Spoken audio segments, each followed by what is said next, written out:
managbanag atong tagduning matud pa niya sa ato mga igsoon nga dili Katoliko. Ang pulong purgatorio dili kuno mabasa sa Biblia. Ang tubag ani, kanang pulong purgatorio tinuod gyud kaayo dili gud na mabasa sa Biblia. Tinuod, ang pulong purgatorio dili mabasa sa Biblia. Pero ang purgatorio pagtulonan nga gikan mismo sa Biblia. Usa ka dakong sayop ang pagpangita sa letra por letra sa pulong purgatorio sulod sa Biblia. Kay ngani ang balaang kasulatan sumala pa sa San Juan kapitulo 20 bersikulo 30. Ang daghan pang gibuhat ang Ginoong Hesus nga wala masulat aning basahona. Ug sa mo gihapong kapitulo 21 sa San Juan bersikulo 25, daghan palaging mga gibuhat si Hesus at tubangan sa mga tinun-an nga wala masulat sa maong basahon.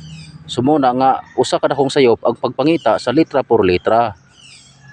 Kay pananglitan, kanang pulong kawayan dili man na mabasa sulod sa Biblia. Dili ba ta motuoan ang pulong kawayan? Kay agi lagi ang letra por letra nga dili man mabasa sa sulod sa Biblia kanang pulong kawayan. Di na lang ta motuo. Ang pagtulo ng may purgatorio, pagtulonan nga gikan mismo sa Biblia. Kay sumala pa sa Pinarayag 21 bersikulo 27, walay makasulod sa langit nga dunay gamayng lama o tapot sa kalag nga dunay mitapot sa kalag nga hugaw. Dili makasulod sa langit. Unya sa Roma kapitulo 3 bersikulo 10 ngadto sa 12, walay usa nga matarong, ang tanan nakasala, walay nangita sa Dios, ang tanan nga sayop. So kung mao nang kalakiha nga walay purgatorio, kinsa ra man day ang maluwas? Nga sumala pa sa Pinadayag kapitulo 21 bersikulo 27, wala may makasulod sa langit nga dunay gamayng lama sa sala sa iyang kalag. Ug sa Roma kapitulo 10 kapitulo 3 bersikulo 10 ngadto sa 12, walay usa nga matarong, ang tanan nakasala, walay nangita sa Dios, ang tanan namiya sa Dios. Unya kung mao na nga walay purgatorio, kinsa ra may maluwas nato di ani? Kung mo nang kalakiha, wala nay laing ganghaang apre alang sa tagsa kanato gawas sa purtahan sa impierno. Sumala pa sa San Marcos kapitulo 9 bersikulo 48, ang binuhatan sa tagsa, ang kalidad sa tagsa, putlion o sulayan pinagi sa kalayo.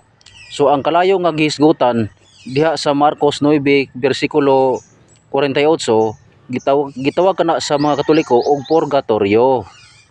So muna ipagtuluan nga Katoliko, dili letra por letra, kundi ang gibasa sabton.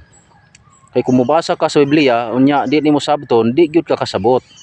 So kay ang mga Katoliko nibasa unya gisabot, mo nang nakasabot nga ang pagtulunan nga purgatorio na mismo gitudlo sa Biblia. Ug sumala usab sa 1 Corinto 3 bersikulo 13 ngadto 15, ang binuhatan sa kalidad sa tagsa sulayan diha sa kalayo. O kana laging kalayo nga naa diha sa Biblia nga mosulay sa binuhatan sa tagsa, mao kana ang gitawag sa Katoliko og purgatorio. So muna igsoon,